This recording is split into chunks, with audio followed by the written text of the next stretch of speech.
Bienvenidos a un nuevo módulo de CCNA 2, Switching, Routing y Wireless Essential versión 7.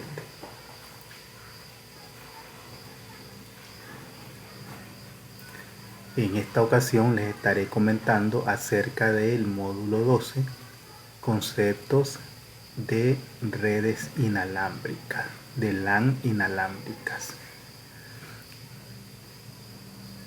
Parte de los contenidos que han llegado con esta nueva versión de CCNA incluye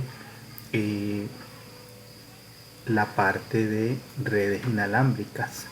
Enhorabuena, este contenido incluye dos módulos relacionados con las redes inalámbricas.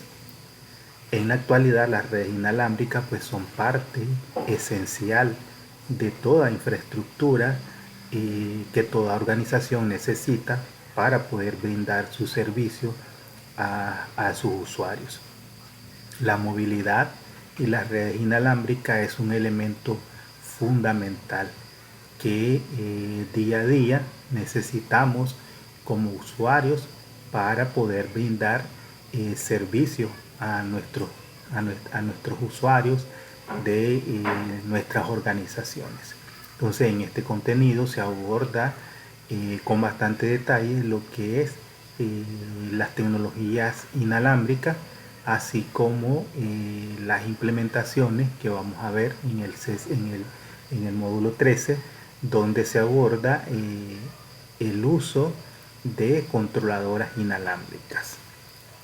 En esta parte Cisco pues tiene varias tecnologías para ser utilizada en las infraestructuras, desde puntos de acceso inalámbricos que operan de forma autónoma, así como puntos de acceso que operan en modalidad de nube y las implementaciones de redes inalámbricas basadas en controladoras inalámbricas, que esa es parte de lo que se aborda en el módulo 13 de CCNA 2 de la versión 7. Entonces vamos a poder comentar en esta parte los conceptos esenciales sobre las redes inalámbricas. Mi nombre es José Torres y pues voy a estar hablándoles acerca de este módulo 12. Entonces, ¿qué vamos a abordar en este módulo? El objetivo es explicar cómo las LAN inalámbricas habilitan pues la conectividad de red. Vamos a poder describir la tecnología y los estándares de redes inalámbricas, los componentes de una infraestructura inalámbrica o LAN inalámbrica. Vamos a poder explicar cómo la tecnología inalámbrica permite el funcionamiento de redes inalámbricas y explicar cómo un controlador inalámbrico utiliza CAP-WAP para administrar múltiples AP y describir la administración de canales en una LAN inalámbrica, describir las amenazas a las redes inalámbricas y describir pues los mecanismos seguros de LAN inalámbricas. Eso es parte pues de lo que estaremos abordando a nivel conceptual acerca de las redes inalámbricas. Entonces hablemos acerca de la tecnología inalámbrica. Entonces, ¿cuáles son los beneficios que nos proporcionan las tecnologías inalámbricas en nuestro ambiente? Pues ya sea en el hogar, en cualquier ámbito en que nos desarrollemos, la educación, para el aprendizaje, la enseñanza, para hacer nuestras labores como profesionales o como usuarios de una infraestructura de red. Entonces una LAN inalámbrica es un tipo de red inalámbrico que se usa comúnmente en hogares, oficinas y entornos de campus. Las WLAN hacen posible la movilidad dentro de los entornos domésticos y comerciales. Las infraestructuras inalámbricas se adaptan a las necesidades y las tecnologías que cambian rápidamente. Entonces, actualmente las tecnologías inalámbricas están presentes en el quehacer de todas las actividades que desarrollamos a diario. Entonces es un elemento importante para nuestra vida y para desarrollarnos pues profesionalmente o a nivel de enseñanza y aprendizaje. Entonces existen diferentes tipos de redes inalámbricas. Tenemos las redes inalámbricas de área personal o WPAN, que estas ofrecen pues una baja potencia y un alcance pues cortos, que puede ser de 30 pies. Está basado en el estándar desarrollado por IEEE 802.15 y generalmente pues opera en la frecuencia de 2.4 GHz. Estamos hablando en este caso de dos tipos de tecnologías que se pueden pues definir como redes inalámbricas de área personal. Hablamos de la tecnología de Bluetooth y la tecnología de Zigbee. Otra tecnología inalámbrica que encontramos es la LAN inalámbrica o WLAN. Estas redes son de tamaño mediano y pueden llegar a cubrir aproximadamente un área pues de 300 pies. Están basadas también en el estándar 802.15 del IEEE y operan en las frecuencias de 2.4 GHz o 5 GHz. Recordemos que estas dos frecuencias no se requiere de licenciamiento para poder utilizarlas, porque son frecuencias libres que se utilizan para uso médico y para otras funciones. Por lo tanto, pues no se requiere pues de solicitar algún tipo de permiso para usar estas frecuencias. Recordemos que el espectro electromagnético está regulado por organizaciones en cada país, que son pues los que están a cargo de poder brindar acceso a una determinada frecuencia, pero la de 2.4 GHz y la de 5 GHz pues son frecuencias libres. También tenemos las tecnologías Wireless MAN o WMAN, que estas pues ya cubren gran área geográfica como una ciudad y pueden utilizar frecuencias que ya pues requieren de algún tipo de licenciamiento. En la parte de Nicaragua, si alguien desea pues hacer una implementación de una red MAN inalámbrica, entonces en este caso tendríamos que solicitar al ente regulador de Nicaragua la frecuencia en la que vamos a enviar las señales para la conectividad de red WMAN. También tenemos las WAN inalámbricas, que estas pues ya cubren áreas geográficas extensas para la comunicación nacional o global, o sea que puede cubrir un país pues o un área pues mayor, y generalmente pues van a utilizar frecuencias específicas que pues deben solicitarse al ente regulador de cada país para el uso de este tipo de frecuencias. Entonces son frecuencias que ya requieren de una licencia para poder utilizarlas.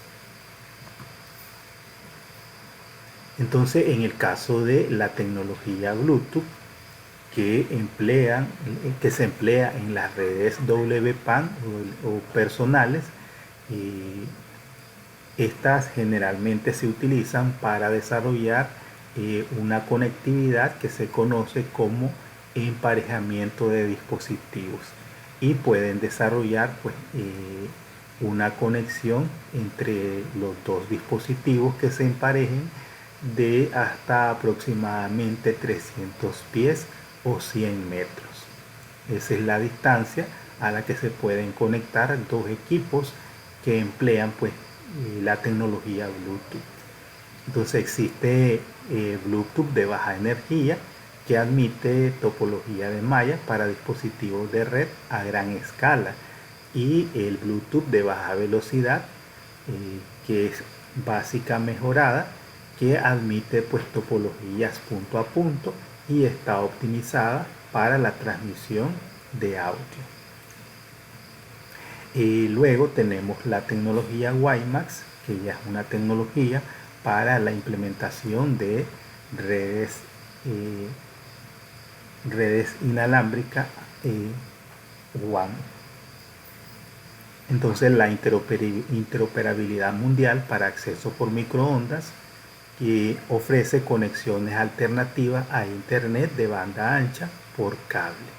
Estas pues utilizan el estándar IEEE 800.16, y esta tecnología puede desarrollar conectividad de hasta 30 millas o 50 kilómetros, donde se necesite pues brindar cobertura a un área geográfica pues bastante amplia.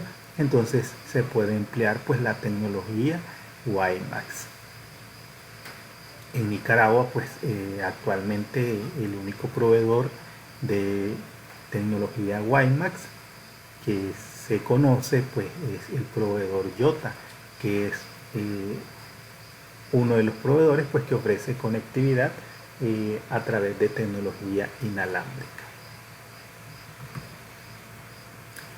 En el caso de la banda ancha celular, que se utiliza para el transporte de voz y datos, y que se utiliza pues por los teléfonos, automóviles, tabletas y computadoras portátiles, generalmente están basadas en el Global System of Mobile, GSM, que es pues reconocido internacionalmente, y también puede ser implementada mediante el Code Division Multiple Access o CDMA, que es principalmente pues utilizado en la parte de Estados Unidos.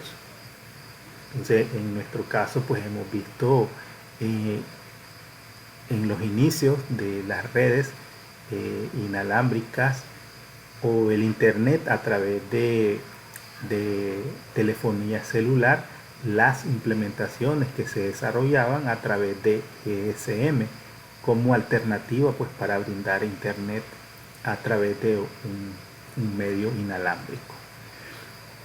Luego tenemos otra tecnología que es la banda ancha satelital, que esta utiliza pues una antena parabólica direccional y que está alineada con un satélite que está pues en la órbita geoestacionaria. En el caso de los satélites pueden existir pues diferentes tipos de satélites. Los satélites geoestacionarios son los que están pues más cerca de la Tierra, en un área específica, a una altura específica, perdón, y que se utiliza generalmente pues para brindar servicios de telecomunicaciones o el servicio de comunicación telefónica para sitios remotos. Esta pues necesita una línea de visión clara al sitio, y normalmente se usa pues en ubicaciones rurales donde no existe pues cobertura a través de cable o DSL, por ejemplo. Entonces no existen otras alternativas de comunicación. Entonces en esas situaciones la banda ancha satelital pues es la única alternativa que se puede utilizar. También puede usarse para la conectividad a internet a través de, o en el caso de los vuelos aéreos, en los aviones o en la parte de los barcos. en los cruceros, ¿verdad? Es una forma de conectividad que se vuelve pues sumamente importante para mantener pues comunicados o con acceso a internet en estos lugares pues donde la conectividad física pues se vuelve pues imposible prácticamente. Cuando hablamos de tecnologías inalámbricas, pues tenemos que pensar en toda la evolución que ha tenido pues la red inalámbrica.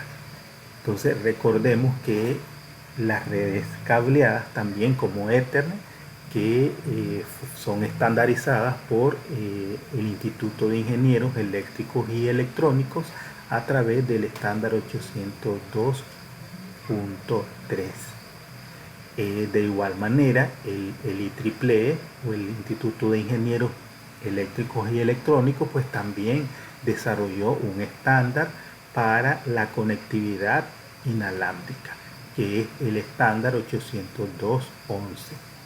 Entonces, los estándares 802.11 para las redes inalámbricas definen cómo se usan las frecuencias de radio para los enlaces inalámbricos. Entonces, esto a medida que hemos venido avanzando en la parte de la movilidad, entonces se han venido desarrollando diferentes estándares, donde pues la principal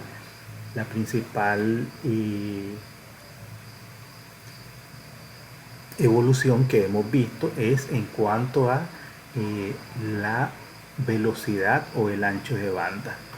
Entonces, por ejemplo, todas estas tecnologías inalámbricas establecidas en el 802.11, pues son tecnologías que operan o en la frecuencia de 2.4 GHz o en la frecuencia de 5 GHz.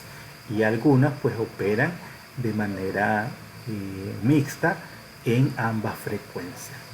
Entonces tenemos en los primeros estándares el 802.11 que se desarrolló para operar en la frecuencia de 2.4 GHz, ofreciendo velocidades de datos de 2 megabits por segundo.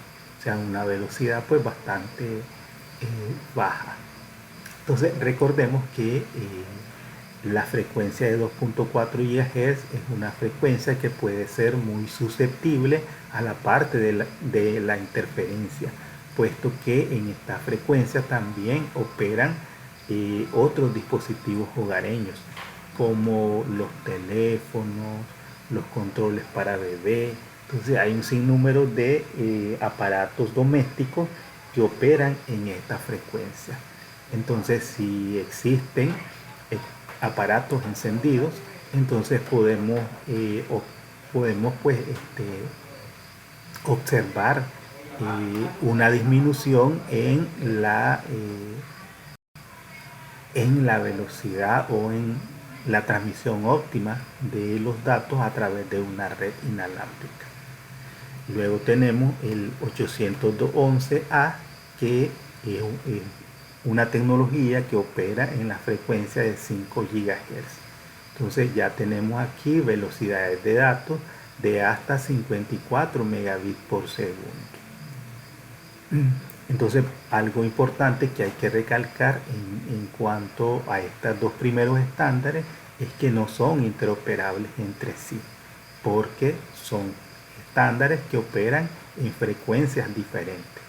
Entonces, la 2.4 GHz o el 802.11 no es compatible con la 802.11a, puesto que utilizan pues frecuencias diferentes. Luego tenemos la 802.11b, que opera en la 2.4 GHz y que ofrece velocidades de datos de hasta 11 megabits por segundo. Esta ofrece mayor alcance que la 811A y mejor penetración en las estructuras de los edificios. O sea que ofrece pues una mayor capacidad de sobreponerse a los obstáculos, como las paredes que puedan existir pues en las edificaciones de las empresas donde son implementadas pues las redes inalámbricas. Luego tenemos la 811G, que opera en 2.4 GHz con velocidades de datos de hasta 54 megabits por segundo. Existe compatibilidades con las versiones anteriores, en este caso con las que operan pues en la de 2.4 GHz, como la 802.11b. Luego surgió el estándar 802.11n, y esta pues opera tanto en la frecuencia de 2.4 GHz como en la 5 GHz. Ofrece velocidades entre 150 a 600 megabits por segundo para poder desarrollar mayor capacidades de ancho de banda. Entonces lo que se hizo fue implementar un entorno de antenas múltiples, a lo cual se le conoce como MIMO, quiere decir múltiple input, múltiple output. O sea que mientras más antenas se utilicen, pues va a ser mayor la capacidad de ancho de banda que puede pues, utilizar pues, una red inalámbrica con la tecnología pues MIMO. Entonces mientras más antenas, entonces va a haber mayor capacidad.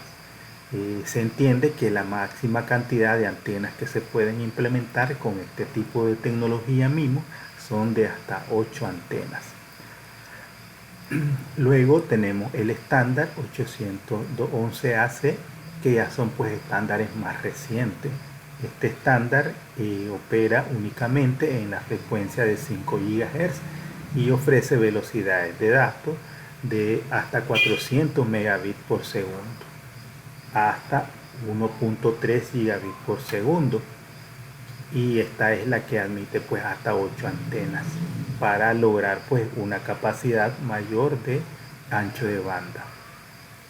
Y el estándar más reciente que tenemos, que es el 802.11ax, que puede operar tanto en la frecuencia de 2.4 GHz como en la de 5 GHz, y es capaz de desarrollar transmisiones en la frecuencia de 1 GHz y 7 GHz. Entonces en esta parte pues como comentario respecto a los exámenes, pues lo que deberíamos también aprendernos es a diferenciar qué tecnologías son compatibles con los estándares anteriores y cuáles pues son tecnologías o estándares que operan en ambas frecuencias. Poder determinar pues su interoperabilidad es esencial al momento pues de responder las preguntas que vienen pues en los exámenes.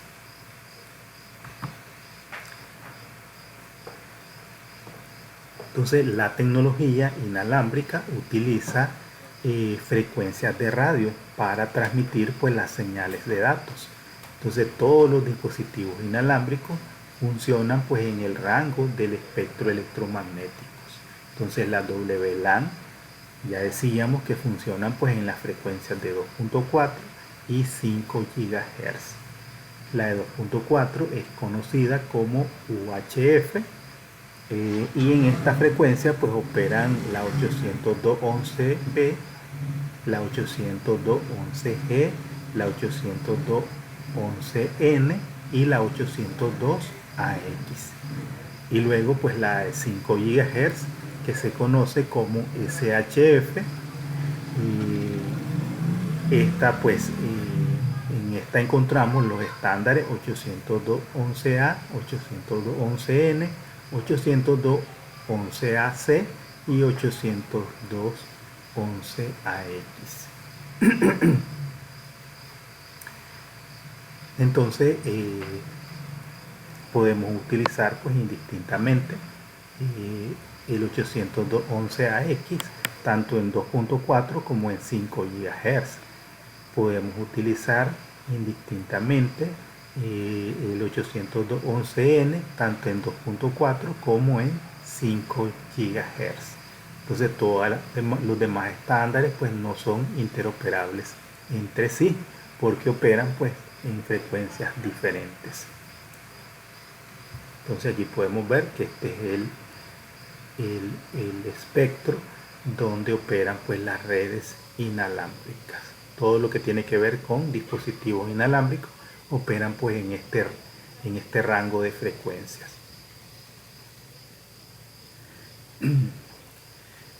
Ahora hablemos acerca de las organizaciones que están a cargo del desarrollo de estándares para las redes inalámbricas.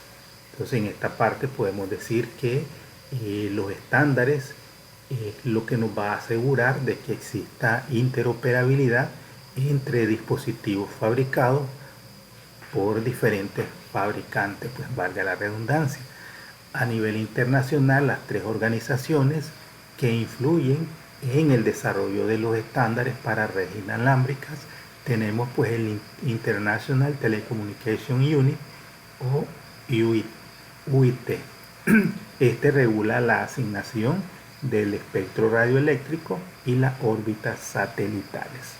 Entonces la UIT es un ente o un departamento adscrito a la Organización de Naciones Unidas. Pues es un organismo al cual pues pertenecen todos los países y lo más destacado de esta parte pues es lo que tiene que ver con la colocación de los satélites en órbitas. Cuando un país necesita poner pues en órbita a un satélite, pues tiene que recurrir pues a la UIT para solicitar una órbita y una frecuencia o una posición donde debe pues poner en órbita su satélite. Luego también tenemos el Institute of Electrical and Electronics Engineers, el IEEE, o el Instituto de Ingenieros Eléctricos y Electrónicos. Este especifica cómo se modula una frecuencia de radio para transportar información y mantiene pues los estándares para las redes inalámbricas de área local y metropolitanas, con todo lo que mencionamos, con las familias pues de estándares 802, tanto para LAN como para WAN. También tenemos la alianza Wi-Fi, que esta promueve pues el crecimiento y la aceptación de la WLAN en una asociación de proveedores cuyo objetivo pues es mejorar la interoperabilidad de los productos que se basan en el estándar 802.11. Entonces todo lo que tiene que ver pues, con el desarrollo de estandarización y lo que tiene que ver con la tecnología inalámbrica, pues tenemos estos tres organismos.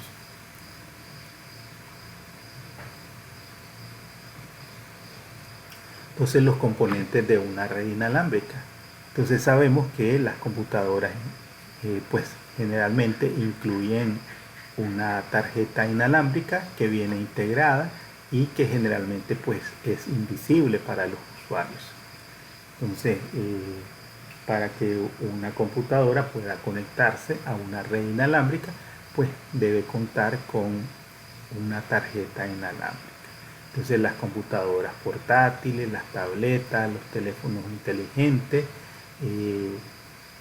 incluyen pues una tarjeta NIC inalámbrica que incluye un transmisor y un receptor de radio. En el caso de que un dispositivo pues no cuente con una NIC inalámbrica integrada, entonces se puede utilizar un adaptador inalámbrico basado en USB para proporcionarle pues la capacidad al equipo móvil para que se pueda conectar pues a una red inalámbrica. Entonces la NIC inalámbrica es esencial en todo equipo que necesite conectarse a una red móvil.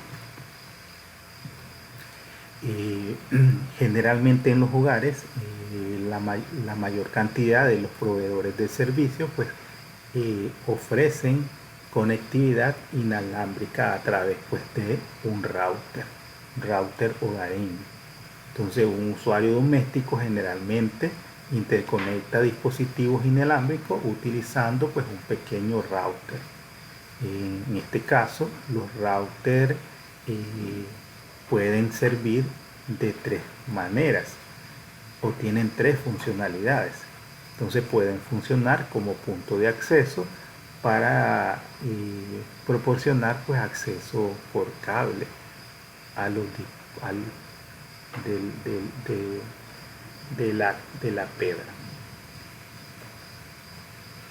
El AP para la conectividad pues, a la infraestructura de red y para proporcionar pues, conectividad inalámbrica a los clientes que se van a conectar a esta red. También tiene un switch, un pequeño switch integrado que podemos ver aquí. Entonces generalmente tienen un puerto de WAN y tienen pues, o un internet en algunos casos y puertos pues, de un switch que pues le permite que equipos hogareños se puedan conectar a través pues, de un cable. Entonces una PC que tal vez no tiene una tarjeta inalámbrica, entonces se puede conectar a través de un cable de red al switch que trae integrado pues, el equipo. Y también pues hace la función de router para proporcionar puerta de enlace predeterminada y permitir la conectividad hacia otras redes o hacia internet. Entonces podemos decir que en este equipito podemos tener tres funcionalidades en uno o tres dispositivos en uno. Hacen la función de punto de acceso, hace la función de switch y hace la función de router o enrutador. Entonces aquí tenemos un ejemplo de un punto de acceso Cisco Meraki Go. Entonces los clientes inalámbricos usan su tarjeta NIC inalámbrica para descubrir puntos de acceso cercanos. Entonces los clientes luego intentan asociarse y autenticarse con un AP o con un punto de acceso. Después de la autenticación, los usuarios inalámbricos ya pueden tener pues, acceso a los diferentes recursos que estén disponibles dentro de la red. En el caso de los puntos de acceso podemos tener dos categorías de puntos de acceso. Tenemos los puntos de acceso autónomos, que estos son dispositivos independientes y que se pueden configurar a través de una interfaz de línea de comando o a través de una interfaz gráfica. Entonces cada punto de acceso autónomo actúa pues de manera independiente de los demás y es configurado y administrado manualmente por un administrador. El problema de los puntos de acceso autónomo es que si conectamos una cantidad grande de puntos de acceso, pues la administración va a volverse pues un tanto tediosa, puesto que si necesitamos que un perfil de red o un SSID sea propagado por todos los puntos de acceso, entonces este SSID se tendrá que configurar manualmente en todos los puntos de acceso que tengamos pues dentro de nuestra infraestructura. Entonces cuando ya hay una cantidad bastante grande de puntos de acceso en una infraestructura de red, entonces puede ser pues un problema estar pues modificando o actualizando las configuraciones de todos los AP de manera pues individual. Entonces para ese tipo de soluciones tenemos otra categoría que son los APs basados en controlador inalámbrico o también conocidos pues como puntos de acceso ligeros. Estos utilizan el protocolo de punto de acceso ligero o WAP para comunicarse con una controladora LAN inalámbrico o un wireless LAN controller. Cada LAP es configurado y administrado automáticamente por la controladora inalámbrica. Entonces en este caso tenemos esta controladora y esta controladora pues administra de manera centralizada a este AP ligero. Entonces si hubieran múltiples AP, entonces todos los cambios se realizan desde el Wireless LAN Controller, y el Wireless LAN Controller pues se encarga de replicar toda la configuración a los demás puntos de acceso que tengamos dentro de nuestra infraestructura. Entonces el beneficio está en la gestión, porque si existen 50 AP y yo necesito propagar un SSID como red en esa infraestructura, entonces no tengo que configurar cada AP de manera individual, sino que la controladora se encarga de replicar toda la configuración que yo he aplicado dentro de este dispositivo. Entonces esta es una parte generosamente para los administradores de red, puesto que ya se cuenta con un dispositivo que puede pues gestionar de manera centralizada y aplicar pues diferentes políticas a los SSID o a las diferentes redes que existan pues de una infraestructura WLAN. Entonces este es un punto importante para la gestión de las redes inalámbricas. Generalmente cuando nosotros nos conectamos a una red inalámbrica pues necesitamos de antenas. Entonces las antenas nos permiten poder conectarnos a diferentes tipos de redes inalámbricas. Existen 3 tipos de antenas externas que se pueden instalar para proporcionar conectividad inalámbrica. Tenemos las antenas omnidireccionales que proporcionan cobertura de 300 grados. Esto es ideal pues para la parte de vivienda y oficinas, que brindan pues un radio de cobertura de 300 grados. Y luego tenemos las antenas direccionales, que estas solamente enfocan la señal en una dirección específica. En este caso pues tenemos las antenas tipo Yagi y el plato parabólico. Por ejemplo, en el caso de la televisión satelital que se ofrece aquí en Nicaragua, entonces generalmente te ponen pues una antena de plato y está enfocada pues en una dirección.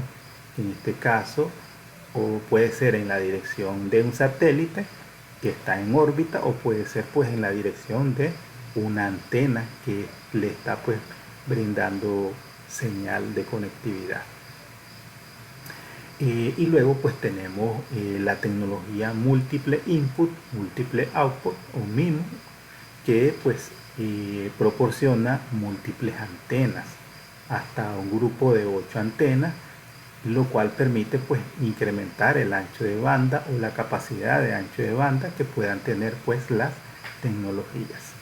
Entonces esa es la manera que han encontrado para garantizar mayor ancho de banda en las infraestructuras de redes móviles, mediante pues la implementación de múltiples antenas para transmisión y recepción de señales. Entonces, ¿cómo funcionan las WLAN? Entonces las WLAN pueden operar en topologías como modo ad hoc, donde se utiliza pues para conectar clientes de igual a igual, sin la necesidad pues de un punto de acceso.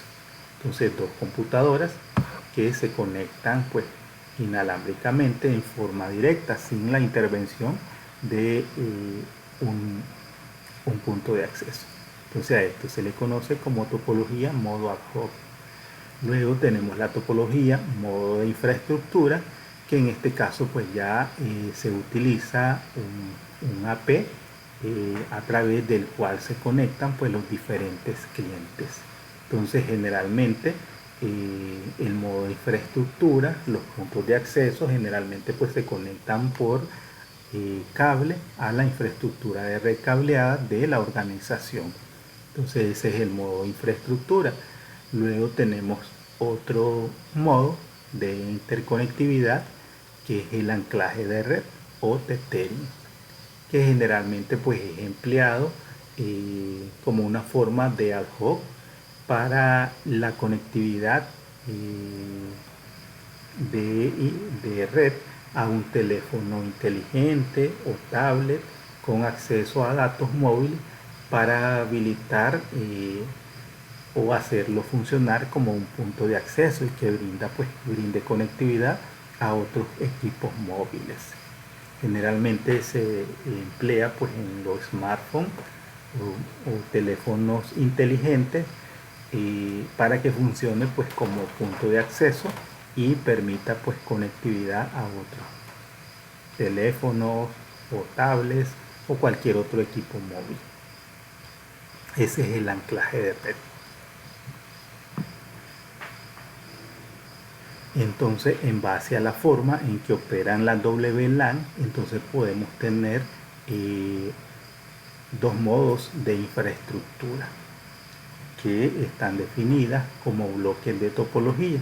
Tenemos el conjunto de servicio básico o BSS, que puede utilizar pues un AP único para interconectar todos los clientes inalámbricos asociados. Entonces los clientes en diferentes BSS no pueden comunicarse, que es lo que vemos aquí. Tenemos un BSA, conjunto de servicio básico, que tiene un SSID, BSSID, y luego tenemos otro BSA con otro SSID. Entonces los equipos móviles se conectan pues al BSA correspondiente, que define pues el área de cobertura de un punto de acceso. Luego tenemos el conjunto de servicio extendido o ESS, que pues ofrece una unión de dos o más BSS interconectando por sistemas de distribución por cables. Entonces los clientes en cada BSS pueden comunicarse a través del SSA, el ESS. Entonces tenemos un BSA y otro BSA. Entonces cada uno de los puntos de acceso que ofrece una cobertura de BSA pues permite pues la interconexión a la infraestructura de red cableada. Entonces a esto es lo que se le conoce como conjunto de servicio extendido, cuando ya tenemos pues múltiples AP que se conectan pues a la infraestructura de red cableada. Entonces esos son pues los dos modos de infraestructura: conjunto de servicio básico y conjunto de servicio extendido. Entonces las tecnologías inalámbricas como medios de conectividad operan pues a nivel de la capa de enlace de datos, igual que la tecnología Ethernet. Entonces 802.11 tiene pues una estructura de trama. El formato de la trama 802.11 es similar al formato de la trama Ethernet, excepto que contiene pues más campos. Entonces tenemos el header, el payload y el FCS. Entonces a nivel de encabezado tenemos una trama de control, un campo duración, un campo dirección 1, dirección 2, dirección 3, un campo secuencia de control y un campo dirección 4. Entonces, como podemos ver, el encabezado de una trama Ethernet incluye 4 tipos de direcciones que se deben incluir en los procesos de comunicación para una trama de red inalámbrica.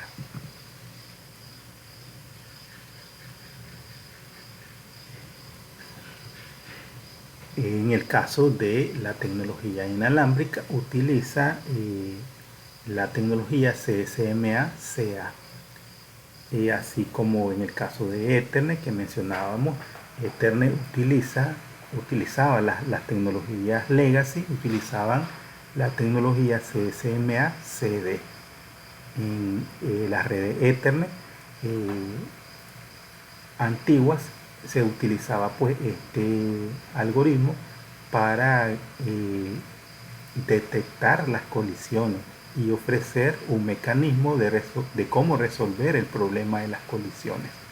En el caso de las redes inalámbricas, CSMA, CA o acceso múltiple con detección de portadora y prevención de colisiones. Entonces, lo que trata esta tecnología es pues sobreponerse a cualquier problema de colisión o a adelantarse a un problema de colisión.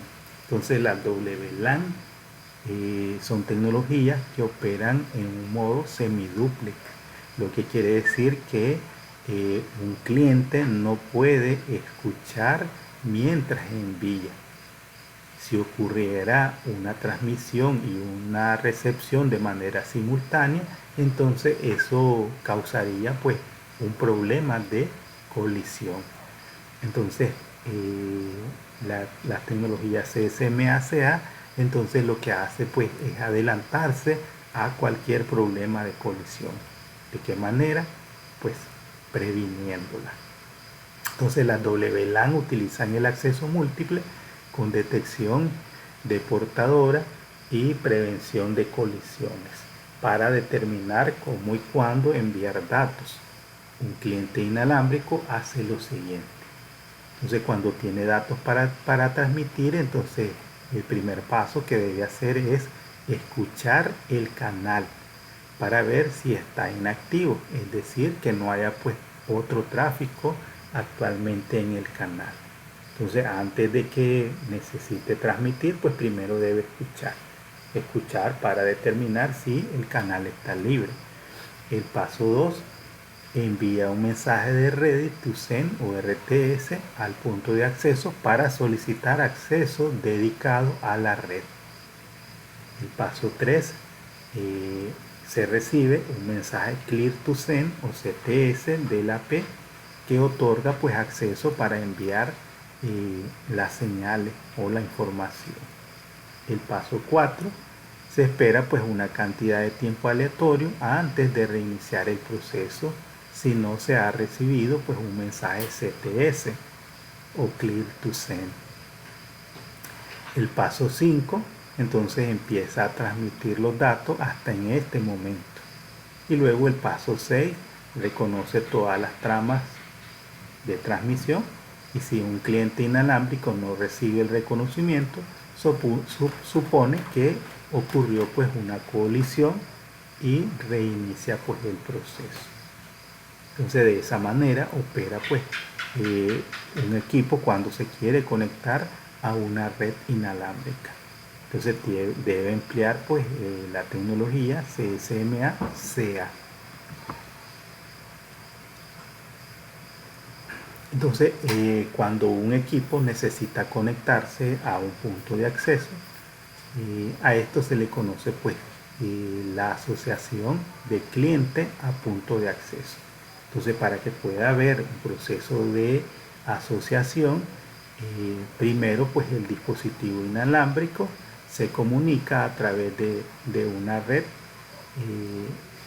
para poder asociarse pues a un punto de acceso inalámbrico o a un router inalámbrico. Entonces los dispositivos inalámbricos completan 3 etapas durante el proceso pues, de conexión. Entonces lo primero que hacen pues es descubrir un AP inalámbrico. Entonces los equipos envían señales para tratar de descubrir un punto de acceso. Entonces una vez que han localizado un punto de acceso, entonces el siguiente paso es autenticar. Entonces hay una comunicación bidireccional para permitir o denegar pues el acceso del dispositivo a la red inalámbrica. Entonces eso es la autenticación.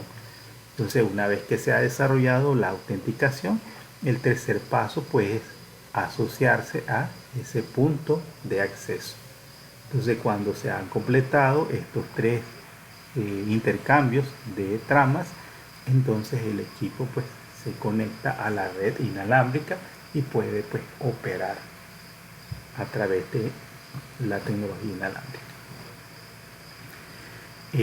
Generalmente para lograr una asociación exitosa, un cliente inalámbrico y un AP deben aceptar parámetros específicos.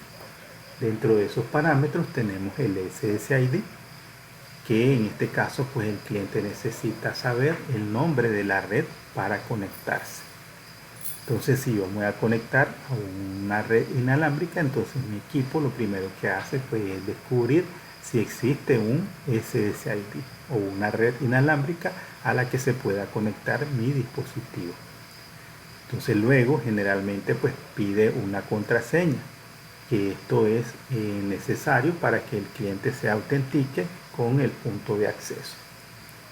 Entonces en algunas infraestructuras también puede ser que haya una red abierta, a la cual pues generalmente no se requiere pues ningún mecanismo de autenticación, pero pues esto puede ser un riesgo de tener pues una red abierta.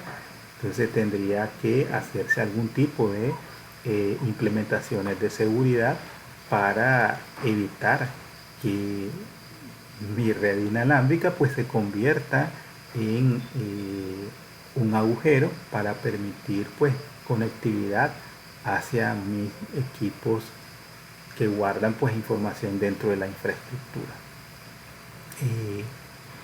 El modo de red, que en este caso pues va a definir cuál es el estándar 802.11 que vamos a utilizar para desarrollar pues la interconexión, si es el 802.11a, el 802.11b, el 802.11g, el 802.11n, el 802ac o el 802.1ax. Entonces cualquier pues sea pues la tecnología que se va a usar. Luego se define pues el modo de seguridad, que en este caso pues se debe configurar los parámetros de seguridad. En este caso se puede usar web, WPA o WPA2. Y por último pues la configuración del canal, que en este caso pues la banda de frecuencia en la que va a operar la tecnología. Recordemos que existen dos frecuencias para la conectividad de equipos inalámbricos, la de 2.4 y la de 5 GHz. Bien.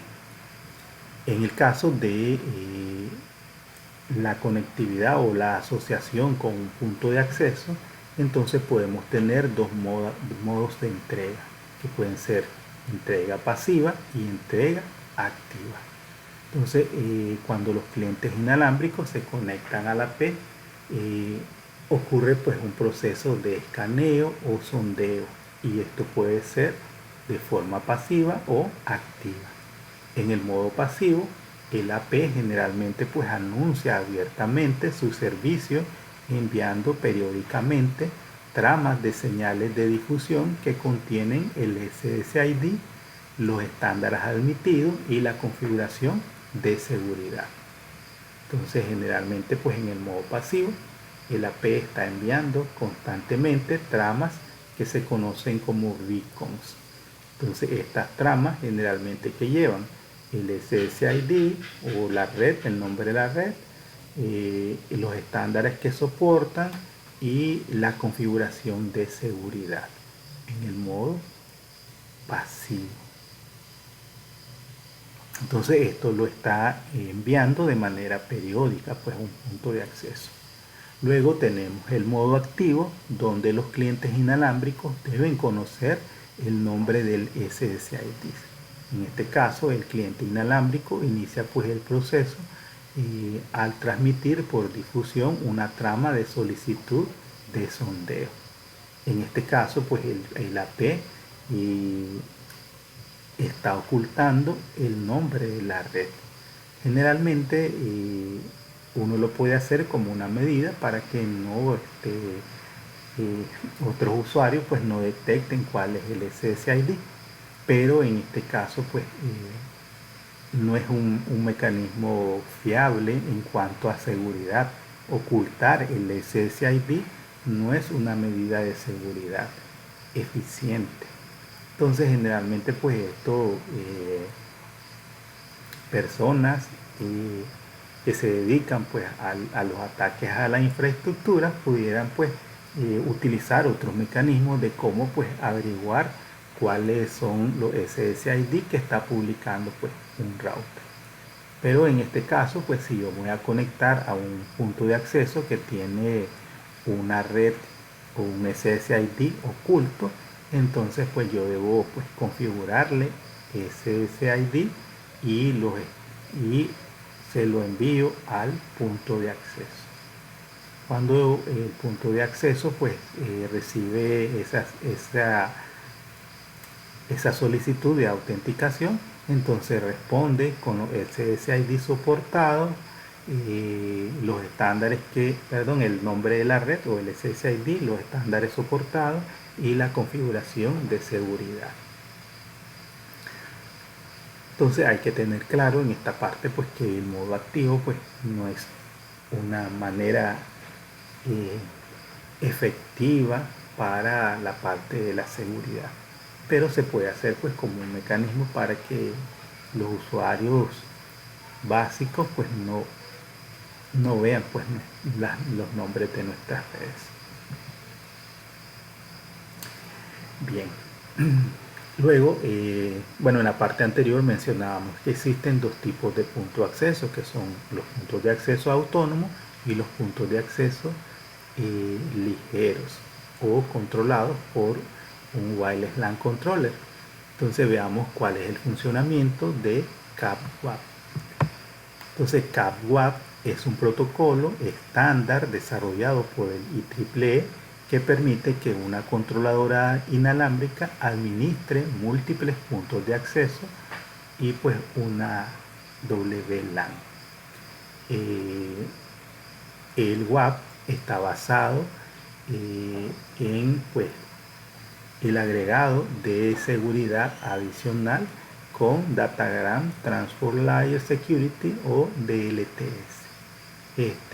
Lo que hace pues es encapsular y reenviar el tráfico de los clientes de una red inalámbrica hacia un punto de acceso y una controladora inalámbrica a través de túneles que utilizan los puertos UDP 5246 y 5247. Entonces podemos decir que no necesariamente los puntos de acceso pues van a estar dentro de una misma infraestructura. Una organización, por ejemplo, que tiene un data center en su casa matriz, pero también puede tener conectividad de red en sucursales que están pues en otros distritos de una ciudad o en otros departamentos de una ciudad. Entonces la controladora inalámbrica puede gestionar de forma remota a puntos de acceso que están conectados en otra red a través pues de una conectividad de enlaces de datos. Entonces por lo tanto la controladora inalámbrica pues se encarga de gestionar puntos de acceso que están en otras infraestructuras de red. Entonces para garantizar esa gestión centralizada se hace uso del protocolo CAPWAP. Entonces CAPWAP, ¿cómo funciona? Creando un túnel entre el wireless LAN controller y cada AP ligero instalado en una infraestructura. Entonces recuerden que al inicio hablábamos de los diferentes tipos de puntos de acceso. Entonces podemos tener puntos de acceso que son autónomos, pues que funcionan de manera pues autónoma o de manera individual. Tenemos los AP basados en nube, como los puntos de acceso Meraki, que se pueden gestionar pues a través de una controladora en la nube. Y luego pues también tenemos los AP ligeros que son gestionados a través de una controladora física. Entonces decíamos que este encapsulamiento Este encapsulamiento se desarrolla a través de túneles que operan en los puertos UDP 5246 y 5247. Como opera sobre IPv4 e IPv6, puede operar con ambos protocolos. Entonces, en el caso de que use IPv4, utiliza el protocolo IP17, y cuando se usa IPv6, utiliza el protocolo IP136. Entonces, hablemos acerca de la arquitectura MAC dividida. El concepto de CAPWAP o Split MAC realiza todas las funciones que normalmente realizan los puntos de acceso individuales y las distribuye entre dos componentes funcionales. Entonces tenemos AP con funciones MAC y funciones Wireless LAN Controller con MAC. Entonces el AP con funciones MAC envía generalmente pues tramas beacons y respuestas probe. Puede hacer reconocimiento de paquetes y retransmisiones. Desarrolla colas de tramas y priorizaciones de paquetes, y puede realizar cifrado y descifrado de datos de capa MAC. Eso es en AP, que funcionan a través pues de MAC. En el caso de las controladoras inalámbricas o Wireless LAN Controller, que funcionan a través de MAC, estas proveen mecanismos de autenticación, asociación y reasociación de clientes itinerantes, traducciones de tramas a otros protocolos, terminación del tráfico 811 en una interfaz cableada. Entonces generalmente pues las redes inalámbricas están conectadas a las redes cableadas, entonces por lo tanto el Wireless LAN Controller va a poder traducir, por ejemplo, de una tecnología inalámbrica a tecnología Ethernet o a cualquier otro tipo de tecnología que pueda pues proveer la conectividad. Entonces tenemos AP con funciones MAC y Wireless LAN Controllers con funciones MAC también. Entonces cada uno de ellos pues tiene sus características que diferencian pues la forma en la que operan estas arquitecturas. El cifrado, que se utiliza para la conectividad de puntos de acceso que son controlados a través de un Wireless LAN Controller. Tenemos el DTLS, que proporciona pues seguridad entre el AP y el Wireless LAN Controller. Entonces todo el tráfico generalmente pues va encapsulado al crearse pues un túnel CAPWAP entre el punto de acceso y la controladora inalámbrica. Este está habilitado de manera predeterminada para proteger el canal de control CAPWAP y cifrar pues todo el tráfico de administración y control entre el punto de acceso y el Wireless LAN Controller. El cifrado de datos está deshabilitado de manera predeterminada y requiere que se instale una licencia de TLS en el Wireless LAN Controller antes de que se pueda habilitar pues el AP.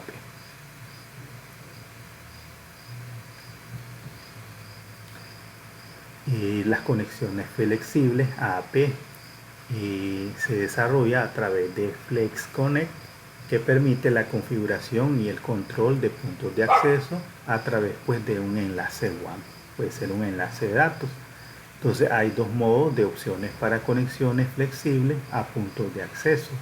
El modo conectado, en este caso el Wireless LAN Controller es accesible.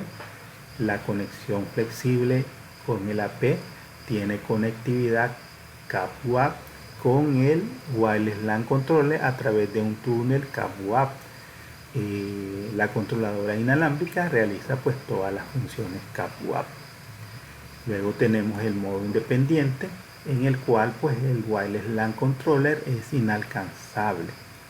La conexión flexible a un punto de acceso generalmente pues vamos a decir que ha perdido la conectividad CAP-WAP con el Wireless LAN Controller. La conexión flexible a la P puede asumir algunas de las funciones del Wireless LAN Controller, como cambiar el tráfico de datos de clientes localmente y realizar pues las funciones de autenticación del cliente local. En este caso podemos ver una oficina corporativa que tiene pues una infraestructura de red corporativa en la cual pues existe un Wireless LAN Controller. Luego esa empresa pues tiene una oficina de una oficina remota en la cual pues tiene un punto de acceso para brindar pues conectividad de red inalámbrica. Entonces por lo tanto a través del protocolo Flex Connect el AP pues se conecta a la gestión de la controladora inalámbrica. Entonces podríamos decir que en este caso el punto de acceso remoto es como un punto de acceso tonto, porque toda la gestión, toda la administración es desarrollada directamente desde la controladora inalámbrica, que está pues en la red en la red corporativa pues de la empresa. Entonces a través de un enlace de datos pues se brinda conectividad y el AP pues funciona como si estuviera directamente conectado a la controladora inalámbrica. Entonces todos los perfiles inalámbricos que se publican en el AP remoto pueden pues configurarse desde la controladora inalámbrica. En el caso del módulo 13 pues ahí vamos a ver la configuración de un Wireless LAN Controller y cómo pues se publican las diferentes redes o los SSID a través pues de puntos de acceso ligeros. Bien, hablemos de la gestión de canales. Entonces generalmente cuando tenemos diferentes puntos de acceso que operan de manera autónoma, si todos operan en la misma frecuencia, entonces generalmente puede haber pues algún tipo de afectación en el rendimiento de la red. Si tengo varios puntos de acceso que se superponen en la cobertura de su señal y si todos están operando en el canal por defecto, entonces eso puede pues generar pues disminución del rendimiento. Entonces si la demanda de un canal inalámbrico específico es demasiado alta, el canal puede pues sobresaturarse, degradando la calidad de la comunicación. De la saturación de canales puede mitigarse utilizando técnicas que se usan los canales de manera eficiente. Entonces tenemos el Direct Sequence Split Spectrum o DSS, que es una técnica de modulación diseñada para extender pues una señal sobre una banda de frecuencia más grande usado por dispositivos 802.11b para evitar interferencias de otros dispositivos que usan pues la misma frecuencia de 2.4 GHz. Luego tenemos el Frequency Hopping Split Spectrum o FHSS, que transmite señales de radio cambiando pues rápidamente una señal portadora entre muchos canales de frecuencia. El emisor y el receptor deben estar sincronizados para saber a qué canal saltar, usando pues el estándar 811 original. Y luego tenemos el Orthogonal Frequency Division Multiplexing o FDM, que es un subconjunto de multiplexación por división de frecuencia en el que un solo canal utiliza pues múltiples subcanales en frecuencias adyacentes. Una serie de sistemas de comunicaciones, incluidos los estándares 802.11a, G, N y AC, pueden pues usar OFDM.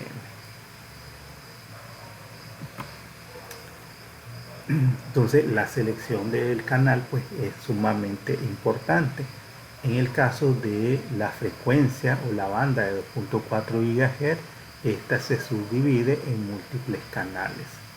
Entonces, que son pues 11 canales.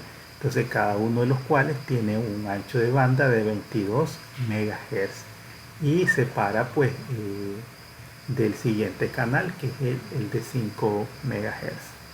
Entonces, una práctica recomendada para las implementaciones de WLAN que operan pues en el 802.11b, G y N, donde se requieren pues múltiples AP, es utilizar canales pues no superpuestos.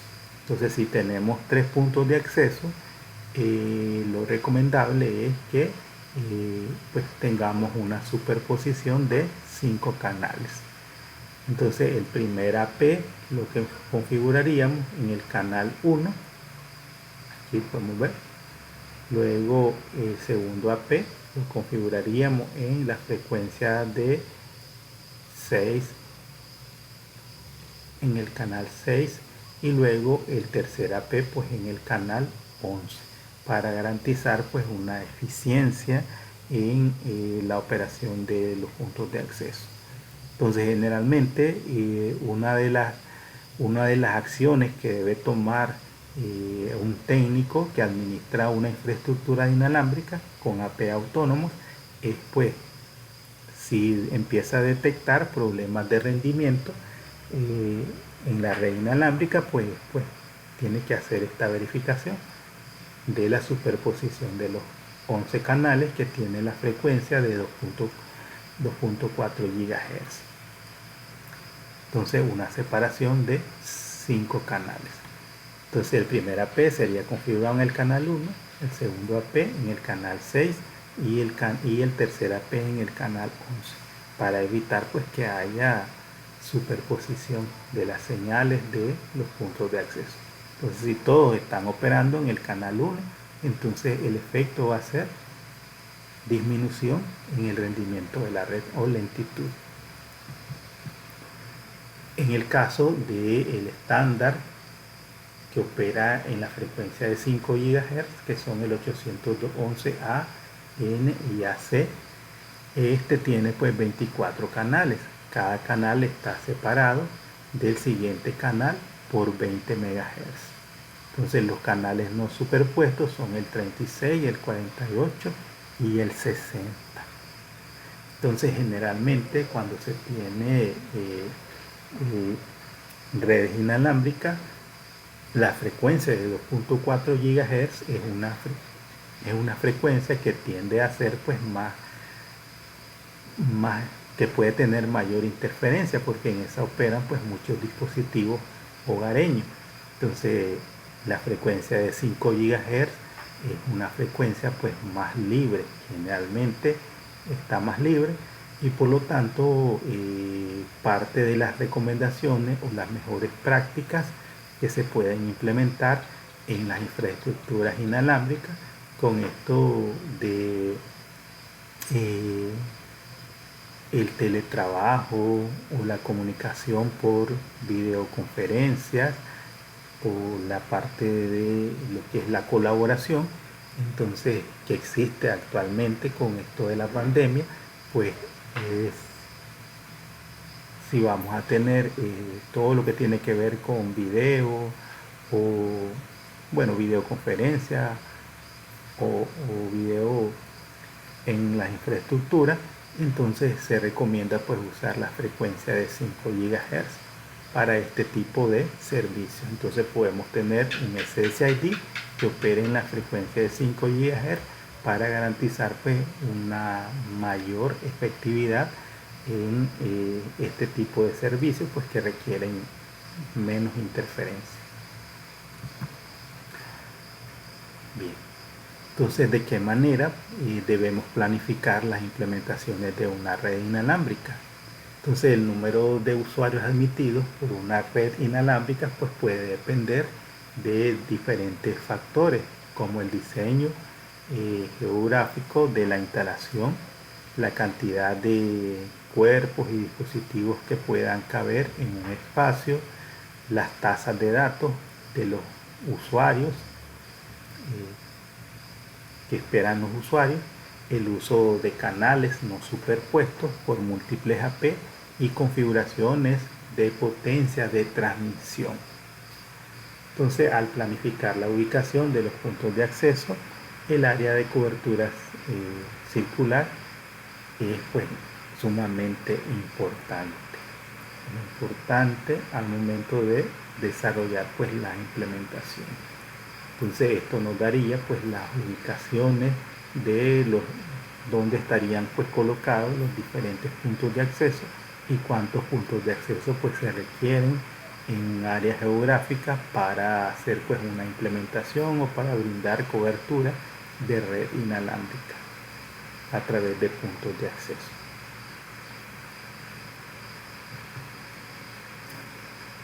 Bien, hablemos de las amenazas de las redes inalámbricas. Entonces la seguridad es un elemento importante cuando se refiere a las redes inalámbricas. En una red cableada, entonces si no existe un jack abierto, el usuario pues no va a poder recibir una señal. Pero en el caso de las redes inalámbricas, no existe una forma de controlar a dónde no queremos que llegue una señal de red inalámbrica.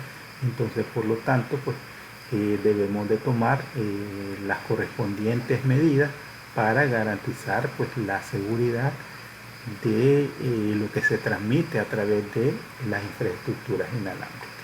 Entonces, una LAN inalámbrica está abierta a cualquier persona dentro del alcance de un AP con las credenciales correspondientes para asociarse a él. Entonces las personas ajenas a la empresa, los empleados insatisfechos e incluso pues otros empleados involuntariamente pueden generar los ataques. Entonces las redes inalámbricas son específicamente susceptibles a varias amenazas como la intercepción de datos, los intrusos en las redes inalámbricas, los ataques de denegación de servicio y pues los AP dudosos o rogues AP.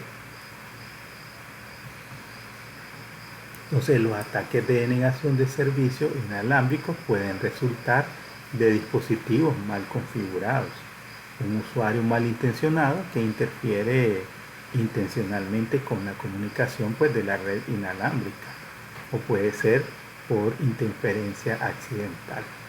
Entonces, para minimizar cualquier riesgo de un ataque de denegación de servicio, ya sea debido a un dispositivo mal configurado o a un ataque malicioso, entonces se debe requerir que se fortalezcan todos los dispositivos, manteniendo pues las contraseñas seguras, creando copias de seguridad y asegurándose de que todos los cambios de configuración estén pues o sean realizados fuera del horario laboral. Los puntos de acceso no autorizados son otra amenaza a nuestras infraestructuras inalámbricas, donde un AP falso es un AP o un router inalámbrico que se conecta a una red corporativa sin la autorización explícita y en contra pues de las políticas de la red corporativa. Una vez conectado, el AP falso puede ser usado por el atacante para capturar direcciones MAC, capturar paquetes de datos, obtener acceso a recursos de red o lanzar pues un ataque de hombre en el medio. Entonces los AP falsos pueden ser pues una vulnerabilidad de nuestras infraestructuras. Entonces un punto de acceso a la red personal también podría usarse como un AP no autorizado. Por ejemplo, un usuario con acceso seguro a la red habilita su host Windows que está autorizado para que se convierta pues en un AP. Entonces, para evitar la instalación de puntos de acceso no autorizados, las organizaciones deben configurar los controladores de redes inalámbricas con políticas de puntos de acceso no autorizados y utilizar software de monitoreo para monitorear, vale la redundancia, activamente el espectro de radio en busca de puntos de acceso no autorizados. Hay una herramienta muy valiosa para desarrollar procesos de monitoreo de red inalámbrica, que es una aplicación que se conoce como Airway. El Airway es una solución desarrollada por una empresa que se conoce como Aruba. Entonces esta herramienta pues permite poder desarrollar un monitoreo de la infraestructura de redes inalámbricas. Este viene provisto de diferentes tipos de políticas a nivel de IDS para pues actuar de manera proactiva cuando ocurre algún tipo de ataque o señal pues de ataque a una infraestructura inalámbrica. Entonces generalmente el Airway pues está recibiendo todos los mensajes de eventos de los diferentes puntos de acceso y la controladora inalámbrica, y él pues está presentando resultados o informes acerca de los equipos que están autenticados, en qué AP están autenticados, qué frecuencia están utilizando, qué tráfico están enviando. Entonces ofrece pues es una gran herramienta de ayuda para estar pues monitorizando constantemente una infraestructura de red inalámbrica. Los ataques de hombre en el medio, o MID-M por sus siglas en inglés, pues es como un pirata informático que coloca entre dos entidades legítimas para leer o modificar los datos que pasan entre las dos partes. Entonces el ataque de MID-M en una red inalámbrica se denomina ataque con AP de red intrusa, en el que el atacante introduce un AP no autorizado y lo configura con el mismo SSID que el del AP legítimo. Entonces, ¿cómo podemos sobreponernos a un ataque de hombre en el medio o MID-M? Pues esto comienza con la identificación de todos los dispositivos legítimos que existen pues dentro de nuestras WLAN. Entonces, para hacer eso deben pues crearse mecanismos de autenticación de los usuarios, y una vez que se conocen todos los dispositivos legítimos, entonces se puede monitorear la red para detectar los dispositivos o el tráfico que no es normal dentro de la infraestructura de red. Entonces ahí puede ser pues de mucha ayuda las implementaciones de Airway como solución de monitoreo de una infraestructura inalámbrica. Entonces necesitamos que nuestras WLAN pues sean infraestructuras seguras. Entonces algunos mecanismos que se pueden utilizar para garantizar seguridad es el encubrimiento de SSID y el filtrado de direcciones MAC. Entonces, aunque el encubrimiento de SSID pues no es una seguridad tan efectiva, entonces para abordar las amenazas de mantener alejados a los intrusos inalámbricos y proteger los datos, se utilizan pues dos características de seguridad tempranas que aún están disponibles en la mayoría de los enrutadores y puntos de acceso: el encubrimiento de SSID. En este caso, los AP y los enrutadores inalámbricos permiten deshabilitar las tramas de beacons en las cuales se transmiten los SSIDs. Entonces las tramas de beacon que transmiten los SSID, los clientes inalámbricos deben configurarse manualmente con el SSID para conectarse a la red. Recordemos que mencionábamos anteriormente que las tramas de beacon generalmente pues los AP las están transmitiendo de manera periódica, que es la configuración pues pasiva. En este caso, el encubrimiento de SSID pudiera ser pues una configuración activa para que yo me pueda conectar a una red inalámbrica. Entonces necesito conocer el SSID y configurárselo al equipo que voy a conectar, porque pues el SSID está oculto. El filtrado de direcciones MAC, en este caso pues un administrador puede omitir o denegar manualmente el acceso inalámbrico de los clientes en función de su dirección física de hardware o dirección MAC. En este caso pues un router que está configurado para permitir dos direcciones MAC. Los dispositivos con diferentes direcciones MAC no podrán unirse a la WLAN de 2.4 GHz. En este caso pues la autenticación basada en direcciones MAC, para que un equipo pueda conectarse pues previamente debe registrarse la dirección MAC, ya sea en el router o en el punto de acceso inalámbrico o en la controladora inalámbrica, de tal manera que cuando el equipo vaya a conectarse se verifica de que la MAC esté registrada. Si la MAC está registrada, entonces continúa el proceso de autenticación hacia la red inalámbrica. Si la dirección MAC no está registrada, entonces la autenticación va a ser denegada. Aunque existen actualmente pues mecanismos de cómo clonar las direcciones MAC, pero pues es un proceso que es legítimo de utilizar para evitar pues cualquier vulnerabilidad en el acceso pues a nuestras redes inalámbricas. Entonces los métodos de autenticación originales que existen en el 811. Entonces la mejor manera de proteger una red inalámbrica es utilizar sistemas de autenticación y cifrado. Para esto se introdujeron dos tipos de autenticación con el estándar 802.11.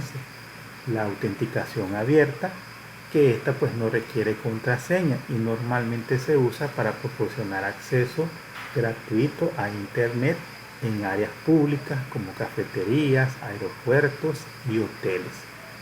En este caso pues el cliente es responsable de proporcionar seguridad. Pues si me voy a conectar a una red abierta pues donde no hay ninguna seguridad, pues como usuario pues yo tengo que tomar mis propias precauciones, como por ejemplo puede ser a través de la conectividad a través pues de una VPN. Entonces conectarse a una red inalámbrica abierta pues no es una alternativa tan viable cuando se refiere pues al manejo de la información. Entonces si yo voy a conectarme a una red inalámbrica, pues no recomiendo que empiece a revisar, por ejemplo, si tengo cuentas bancarias, entonces hacer ese tipo de consultas o acceso a sistemas o acceso a cualquier otro recurso. Entonces en una red abierta pues generalmente pues como no hay ninguna medida de seguridad, entonces pues el usuario pues puede correr sus riesgos y en este caso pues para evitar cualquier riesgo pues necesita implementar cualquier solución que le garantice pues seguridad. La autenticación de clave compartida, que es proporcionada por mecanismos como web, como WPA, WPA2 y WPA3, que permite pues autenticar y cifrar datos entre un cliente inalámbrico y un punto de acceso. Sin embargo, las contraseñas se deben compartir previamente entre las dos partes para que éstas se conecten.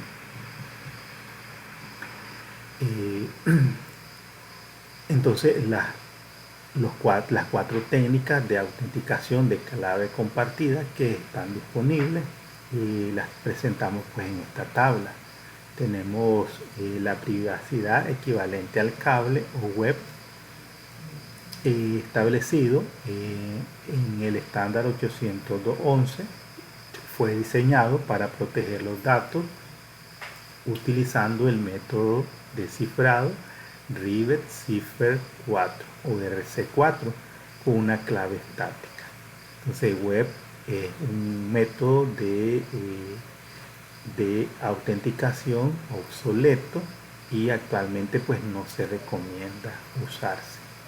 El acceso protegido por Wi-Fi o WPA, este es un estándar del Wi-Fi Alliance que usa web pero asegura los datos en el algoritmo de cifrado del protocolo de integridad de clave temporal o TKIP.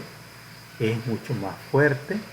TKIP cambia la clave para cada paquete, lo que hace que sea pues mucho más difícil de poder desarrollar pues un proceso de descifrado de la información.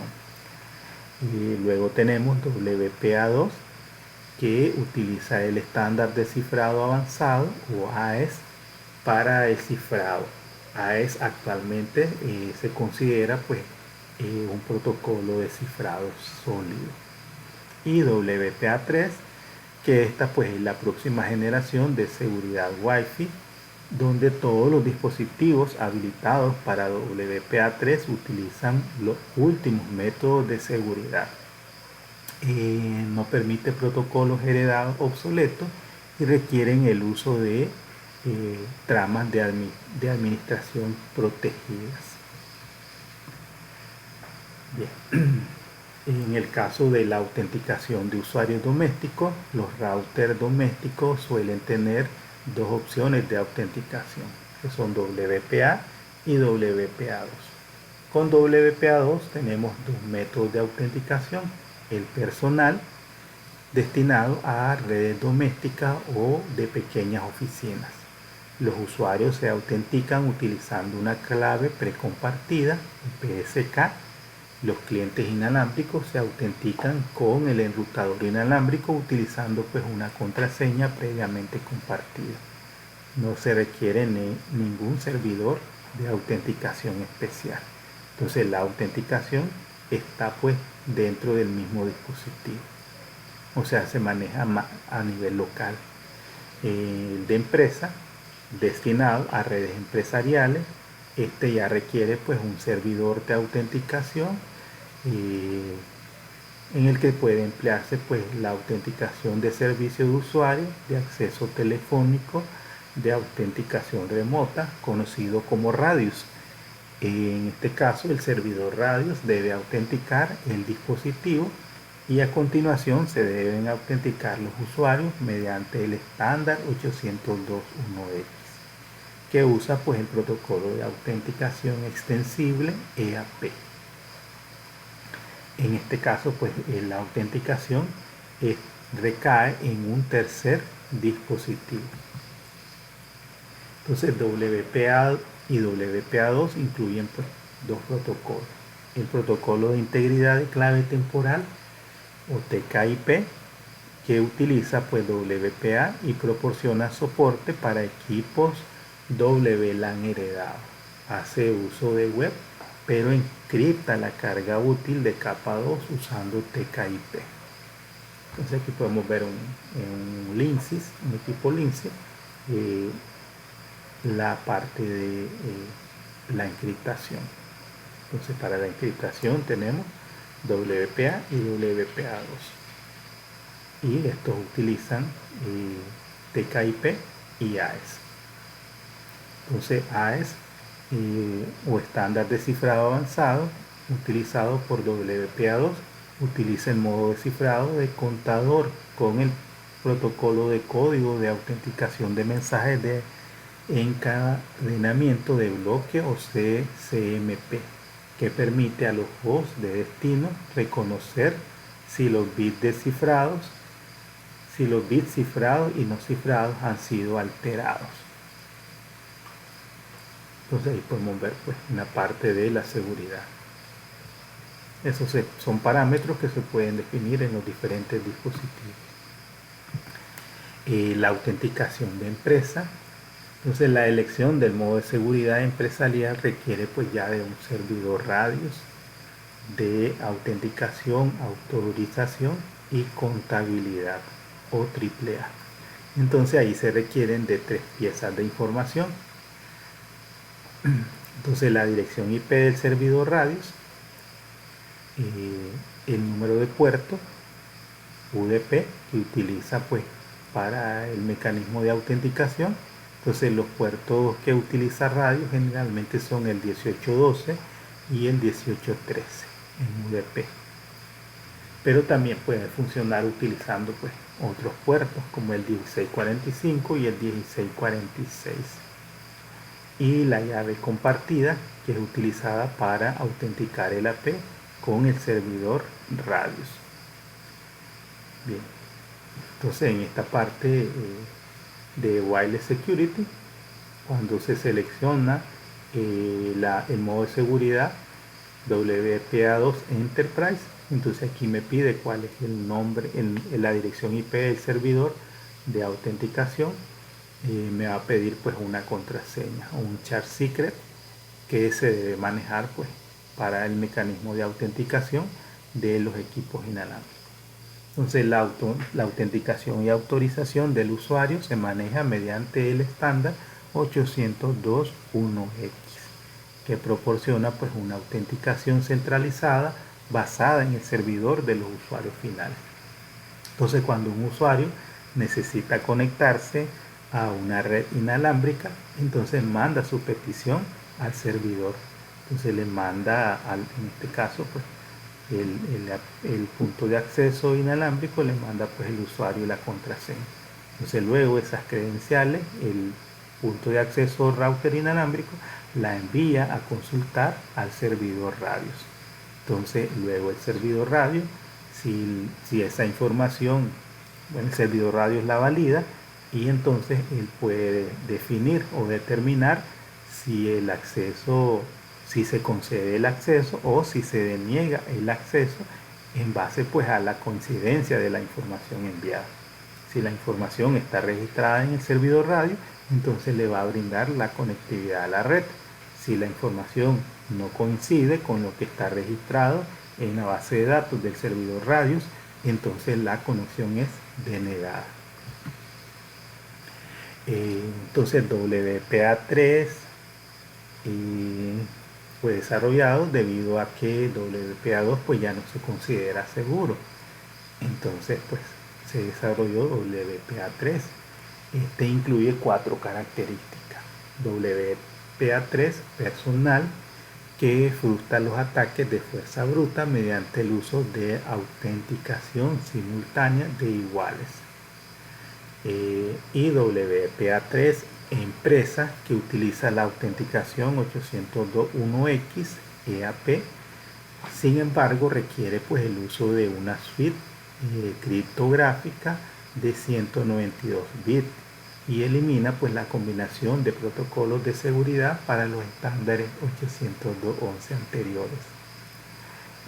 Las redes abiertas no usan ninguna autenticación, sin embargo pues se puede usar el cifrado inalámbrico oportunista o OWE para cifrar todo el tráfico inalámbrico. Y la incorporación de IoT, que utiliza pues el protocolo de provisionamiento de dispositivos DPP para incorporar rápidamente el dispositivo IoT a una infraestructura inalámbrica. Bien, hemos llegado a la parte final de este módulo. Veamos qué hemos aprendido en este módulo. Entonces aprendimos que las redes inalámbricas se basan en los estándares IEEE y se pueden clasificar en 4 tipos principales. Las redes personales, inalámbricas personales, las LAN inalámbricas, las WAN inalámbricas y las redes metropolitanas inalámbricas. Entonces, para editar y recibir datos, la tecnología inalámbrica usa el espectro de radio sin licencia. Ejemplo de tecnologías son Bluetooth, WiMAX, banda ancha celular y banda ancha satelital. Entonces las WLAN operan en la banda de frecuencia de 2.4 y 5 GHz. Las tres organizaciones que influyen en los estándares inalámbricos para la WLAN son I2R, el IEEE y Wi-Fi Alliance. CAP-WAP es un protocolo estándar desarrollado por el IEEE que permite pues que una controladora inalámbrica administre múltiples AP y múltiples WLAN. DTLS es un protocolo que proporciona seguridad entre el AP y la controladora inalámbrica al crear pues un túnel entre estos dos dispositivos. Los dispositivos de LAN inalámbricos tienen transmisores y receptores sintonizados a frecuencias específicas de onda de radio para poder comunicarse.